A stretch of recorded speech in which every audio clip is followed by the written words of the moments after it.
Guys, welcome to my channel Vedic wizard. और friends, कैसे हैं आप सब लोग? आई होप आप सब लोग अपने घरों में सुरक्षित होंगे और स्वस्थ होंगे। फ्रेंड्स, जैसे कि आप जानते ही हैं कि मैं अपने हर एक वीडियो में आप लोग के लिए एक नई ट्रिक लेके आती हूँ। तो आज भी मैं आप लोग के लिए एक बहुत ही इंटरेस्टिंग और मज़ेदार ट्रिक लेके आई हूँ, and that is table of 12। देखिए, ये टेबल ऑफ 12 मैं आपको बताऊंगी कि कैसे आप इजीली आप निकाल सकते हैं विदाउट क्रैमिंग, विदाउट रटाफिकेशन। कैसे आप इजीली आप आराम से ये ट्रिक अप्लाई करके अपना आंसर निकाल सकते हैं। फिर इस ट्रिक का बेनिफिट भी है और लिमिटेशंस भी है। तो पहले मैं ये ट्रिक बताती हूँ, उसके बाद जब ये मैं बता दूंगी फिर मैं आपको बताऊंगी इसकी लिमिटेशंस क्या है। तो चलिए स्टार्ट करते हैं। देखिए, 12 जब भी आपको 12 की टेबल निकालनी हो तो सबसे पहले आप ये पूरा का पूरा ये लिख लीजिए, ठीक है। अब कैसे करना है आपको? सबसे पहले आपको 1 2 3 लिखना है। 1 2 3 4। याद रखिए कि आपको नंबर 5 स्किप करना है, ठीक है। आप क्या लिखोगे यहाँ पर? आप 6 7 8 9 10। नाउ रिमेंबर कि you have to skip number 11 and you have to write 12। तो आपने ये लिख दिया। अब क्या करना है आपको? अब आपको इवन नंबर्स लिखने हैं, ठीक है। स्टार्टिंग फ्रॉम 2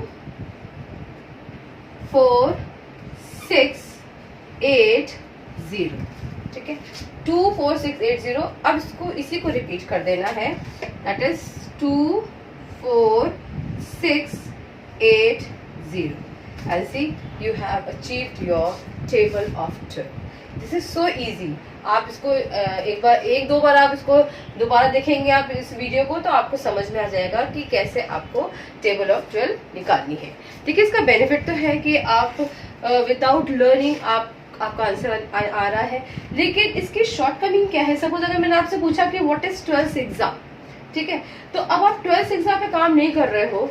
आप क्या कर रहे हो कि पूरी टेबल आप ये पहले इसका जो पूरा स्केलेटन फॉर्म है वो आप लिखोगे, ठीक है। फिर आप ये ट्रिक अप्लाई करोगे और फिर आपको आंसर मिलेगा, and then you will answer 12th exam 72। यानी कि आपको बहुत सारा टाइम वेस्ट हो रहा है। आपको पूछा गया है डॉजिंग ऑफ टेबल्स में 12th एग्जाम, आप 12th एग्जाम पे काम नहीं कर रहे हो, आप पूरी की पूरी टेबल पे काम कर रहे हो और आप फिर आपका आंसर निकाल रहे हो। यानी कि आपसे एक चीज पूछी गई है लेकिन आप पूरी की पूरी 10 चीजें निकाल के उसके बाद आप आंसर दे रहे हो।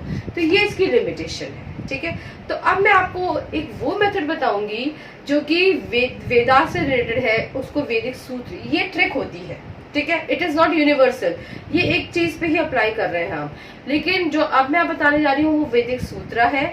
वो आप 12 से लेकर 19 तक किसी भी टेबल पे आप अप्लाई करोगे, आपका आंसर फौरन के फौरन निकल आएगा, विद इन 5 सेकेंड निकल आएगा। और जिस क्वेश्चन पे आप काम करोगे, जो चीज आपसे पूछी जाएगी, आप उसी का आंसर देंगे। तो चलिए मैं आपको वो ट्रिक भी समझा देती हूँ। ओके, तो लेट्स से अगर सपोज आपको निकालना है 12 फोर्जा सपोज, ठीक है। चलिए एक हम लेते हैं 12 फोर्जा। अब आपको 12 फोर्जा निकालना है, ठीक है। अब आप क्या कर रहे हो? आप अगर ये ट्रिक अप्लाई करो तो आपको पूरा पूरा लिखना पड़ेगा, then you will get 12 fours are 48। अब हम वैदिक सूत्र से क्या है वो निकाल रहे हैं। आप देखिए 12 फोर्जा, इसको हम सिंप्लीफाई करेंगे। सिंप्लीफाई इन द सेंस जो बिगर डिजिट है उसको हम एक्सपेंशन फॉर्म में लेके आएंगे। Everybody knows what is expansion, यानी कि 12 को हम 10 + 2 लिख सकते हैं। इसको ब्रैकेट में रख दीजिए आप। कैन वी राइट 12 × 10 + 2 लिख सकते हैं। अब क्या करना है हमको? ये into 4 as it is copy कर लेना है यहाँ पर। यानी कि इस जो टेबल को हमको इस सिंप्लीफाइड वे में हमको कन्वर्ट करना है, लिखना है, ठीक है। अब क्या करेंगे हम? देखिए, यहाँ जब भी ऐसा क्वेश्चन आता है, ब्रैकेट में जितने भी डिजिट्स होते हैं उनको बारी बारी से जो बाहर का डिजिट होता है उससे multiply, because it is a multiplication, multiply करना पड़ेगा। तो 10 4 40, ओके, प्लस साइन को एज इट इज कॉपी कर देंगे हम। नाउ 4 2 8। अब आपको ये मिल गया। नाउ 40 + 8, ये कोई भी बच्चा जब भी हम इजी नंबर से एडिशन करते हैं, कोई भी नंबर को ऐड करते हैं, यानी कि 50 + 6 56, 70 + 9 79, ऐसे 40 + 8 48। आराम से आपको विदाउट फिंगर काउंटिंग आप इसको आप ये एडिशन कर सकते हैं ना। तो 40 प्लस 8 48, देखिए 12 4 द 48, 12 4 द, यहाँ पर आपको पूरी टेबल लिखनी पड़ रही है, then you are getting the answer. यहाँ पर आपने जो क्वेश्चन आपको पूछा गया है उसी पे आपने वर्क किया और उसी पे वर्क करके आपने आंसर निकाल लिया। तो इट्स वेरी इजी, यानी ये जो स्टेप है इसको लिखना है। अच्छा, अब ये लोग कह सकते हैं कि भैया ये जो स्टेप है इसमें भी हमको टाइम लगेगा लिखने में। ऐसा कोई मेथड हो कि अगर हम फॉरन के फॉरन इन माइंड कैलकुलेशन कर लें, ठीक है, इन माइंड। अब आप यहाँ देखिए, अगर यही स्टेप आप माइंड में ले जाते हो, माइंड से कैलकुलेट करते हो तो आसानी होती है। कैसे? आप ये देख रहे हैं कि जो 12 है, 12 में जो वंस पार्ट पे है 1 यानी कि 10, वो 10 हमेशा 10 ही देगा। ऐसी 13 14 15 16 19 तक जो भी है, अगर आप उनको एक्सपेंशन फॉर्म में करोगे तो उनकी ये जो फर्स्ट डिजिट आएगी वो 10 ही आएगी। यानी कि हम ये कह सकते हैं कि 12 से लेकर 19 तक जितनी भी टेबल्स है उसमें हम 10 की टेबल यूज कर रहे हैं। तो 10 4 जा 40। आप ऐसे कर सकते हो कि अगर सपोज 10 6 जा आए तो 60, 10 9 जा आए तो 90, यानी कि जो भी क्वेश्चन यहाँ से 12 4 जा है तो 40, 12 6 जा है तो 60 आएगा, 12 9 जा है तो 90। ठीक है, तो ये एक पार्ट ऑफ आंसर आ गया आपका। सेकेंड पार्ट में क्या करेंगे, जो दो डिजिट्स है उनको आप मल्टीप्लाई कर दीजिए, 4 2 जा 8 आ गया। अब दोनों चीजें आपके माइंड में आ गई, एक तो 40 आ गया, 8 आ गया, उसको एड अप कीजिए माइंड में और आपका आंसर आ जाएगा। यानी आपको पेपर पेन की भी जरूरत नहीं पड़ेगी अगर आप इस सूत्र को अप्लाई करेंगे कैलकुलेशन ऑफ टेबल। ठीक है, मैं अभी एक दो चीजें और आपको समझा देती हूँ, एक दो और एग्जांपल लेके, ताकि आपको कॉन्सेप्ट बहुत अच्छी तरह क्लियर हो जाए। लेट्स टेक एग्जांपल 12 7 जा। अब मैंने क्या बताया था कि अगर 7 जा है तो आप क्या लिखोगे 70, ऑटोमेटिकली आ जाना चाहिए, क्योंकि ये आपको पता चल गया है कि ये 10 में ही एक्सपैंड होगा।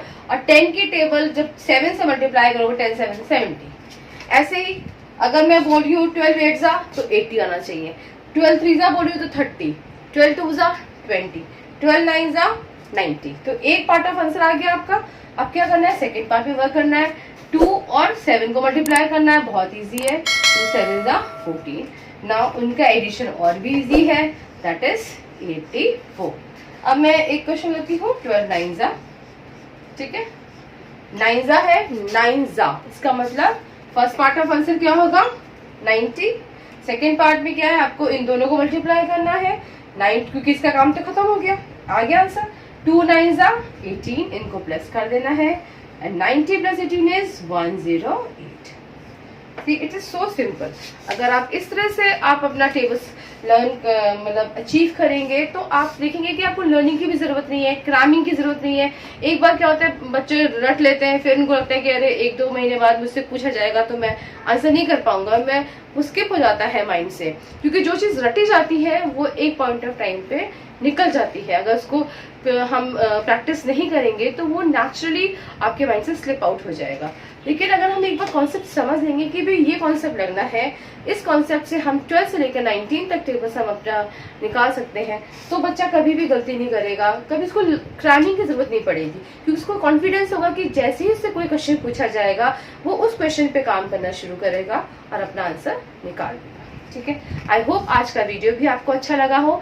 अगर ये यूजफुल लगता है, आपको लगता है कि ये आपके बच्चों के काम आ रहा है, आपके काम आ रहा है और ये और लोगों को भी बेनिफिट करेगा, तो प्लीज इसको थम्स अप दीजिए, लाइक कीजिए, शेयर कीजिए उन फ्रेंड्स के साथ जिनको इसकी जरूरत है, और सब्सक्राइब कीजिए मेरे चैनल को। Thanks a lot for watching, take care, bye.